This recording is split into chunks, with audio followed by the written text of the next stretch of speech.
Hello दोस्तों, कैसे हो आप लोग। बहुत बहुत स्वागत है और स्वागत करता हूँ और उम्मीद करता हूँ सब लोग अच्छे होंगे। और क्या बोल सकता हूँ, और बहुत दिन के बाद जो है मेरी मुलाकात हो रही है। अभी अभी अभी जो है ना, मैंने अपनी सीरीज़ ख़त्म की है सेंट्रल एशिया की। और सेंट्रल एशिया की जो सीरीज़ थी उसमें मैंने 3 कंट्रीज़ में विज़िट किया था। कज़ाकिस्तान, उसके बाद में ताजिकिस्तान और उज़्बेकिस्तान। सो 3 कंट्रीज़ में मैं गया। उसकी पूरी प्लेलिस्ट है मेरे चैनल पे। ज़रूर देखिए आप। मैं रिक्वेस्ट करूँगा आप लोगों को, आप ज़रूर जाइए और देखिए उस सीरीज़ को। ये वीडियो स्पेशली मैं बना रहा हूँ, अभी मैं घर पे हूँ, कहीं नई सीरीज़ की कोई मतलब शुरुआत नहीं कर रहा हूँ, मैं अभी भी घर पे हूँ। 2-3 चीज़ें बोलने के लिए मैंने ये जो है वीडियो रिकॉर्ड कर रहा हूँ मैं।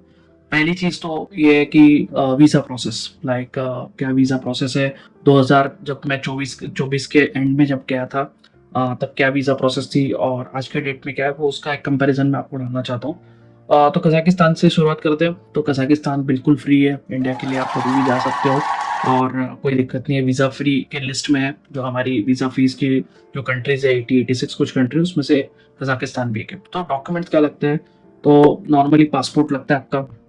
उसके बाद में ट्रैवल इंश्योरेंस बहुत ज़रूरी है दोस्तों। आप जब भी जाओ ट्रैवल इंश्योरेंस ज़रूर लेना, क्योंकि आप एक ऐसे कंट्री में जा रहे हो जहाँ पे आपको कुछ अता पता नहीं है। तो कुछ भी हो सकता है, खुदा ना खास्ता आपको कुछ हो जाता है, तो एक कवर आपके पास रहता है।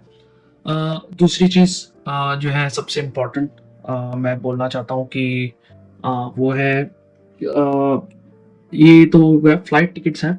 उसके बाद में हॉस्टल्स है। अगर आप हॉस्टल्स बुक करते हो, कोई भी ऑनलाइन कहीं से भी हॉस्टल बुक करते हो, तो सारे जितने भी हॉस्टल जहाँ पे आप रहने वाले हो, एटलीस्ट उसका एक टेंटेटिव बुकिंग का आप प्रिंट आउट ले लो। फीस आप जो उनकी जो पैसा होता है वो वहाँ पे कैश कर सकते हो, कैश पे पेमेंट कर सकते हो, वो भी चलता है। दूसरी चीज़ जो लगती है उसमें है आपके टिकट्स, जैसे कि मैंने बोला आने जाने का टिकट हो गया। और आपका जो है पासपोर्ट जो है वो वैलिड होना चाहिए।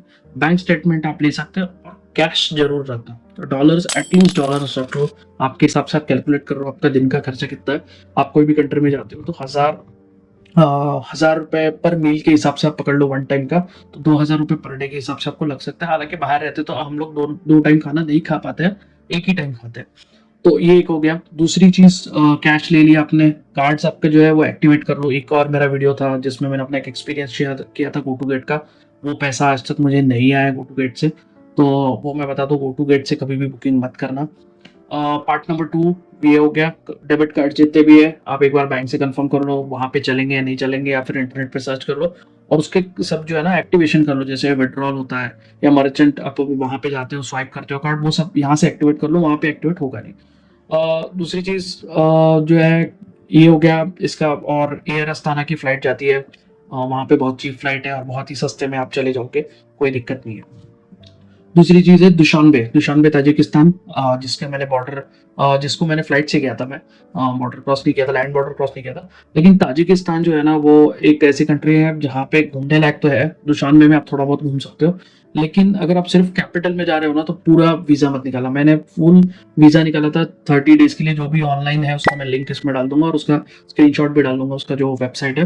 लेकिन वो कुछ पैसे चार्ज करते हैं, जैसे 5000 रुपीज उनकी फी है। तो आप वहां पे रहोगे 4-5 दिन, तो उतने फी पे करोगे। उसके बाद में 9000 का फ्लाइट पड़ जाएगा आपको, अलमाटी से आप जाओगे वहाँ पे, तो बहुत ज़्यादा महंगा हो जाता है।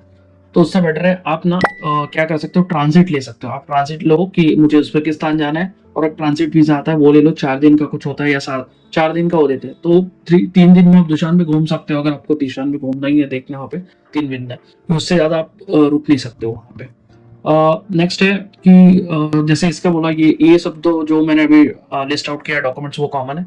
दुशानबे ताजिकिस्तान के लिए आपको वीजा अप्लाई करना पड़ेगा और वीजा निकलना पड़ेगा। सेम है केस उज्बेकिस्तान में। उज्बेकिस्तान में जब जाते हो, जैसे मैंने आपको दिखाया कि मैं लैंड बॉर्डर क्रॉस करके उज्बेकिस्तान गया था दुशानबे से होते हुए समरकंद में।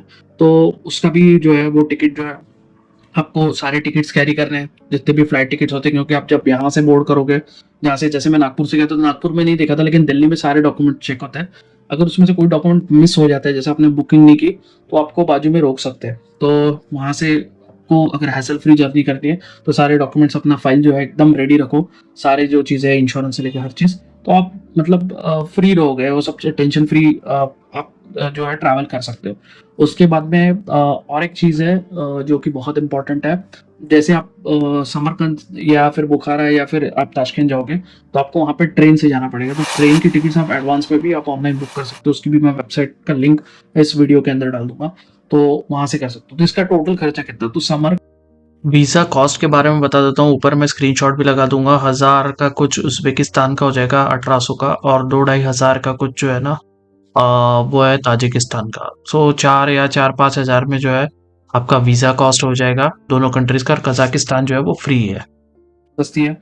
अगर आप राउंड फ्लाइट बुक करते हो तो बहुत सस्ती है। सिर्फ अलमाटी से जो हम लोग दुशान पे जाते हैं उसकी कुछ 9000 की फ्लाइट मुझे लगी थी। बाकी टू एंड फ्रो जो फ्लाइट्स हैं दिल्ली और इंडिया की, दिल्ली से चाहे आप समरकंद ले लो, ये वो बहुत सस्ती है। तो ये रहा सेंट्रल एशिया। उसके बाद में एक और कंट्री है वहाँ पे तुर्कमेनिस्तान। वहाँ पे एंट्री मिलना थोड़ी मुश्किल है इंडियंस के लिए, क्योंकि वहाँ पे अभी भी मोनार्क है और वो वहाँ पे आपको गाइड हायर करना पड़ेगा। $400 का वहाँ पे खर्चा है, ऊपर से गाइड हायर करो, इसलिए वो मेरी जर्नी वहीं पे रुकी थी, नहीं तो वो भी मैंने प्लान किया था। तो ये था पूरा सेंट्रल एशिया का जो मैंने आपको बताया। सिंपल डॉक्यूमेंट्स है, ज़्यादा कुछ नहीं है, सब कैरी करना है, आप आराम से जाके आ सकते हो।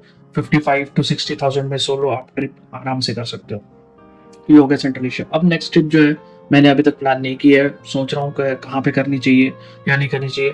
और चैनल का भी रिस्पॉन्स मैं देख रहा हूँ, तो उसके हिसाब से अगर मुझे चैनल में और अच्छा रिस्पॉन्स मिलता है तो मैं ट्राई करूँगा कि और कोई कंट्री जो है ना मिडिल ईस्ट और समथिंग वहाँ पे जाके हो।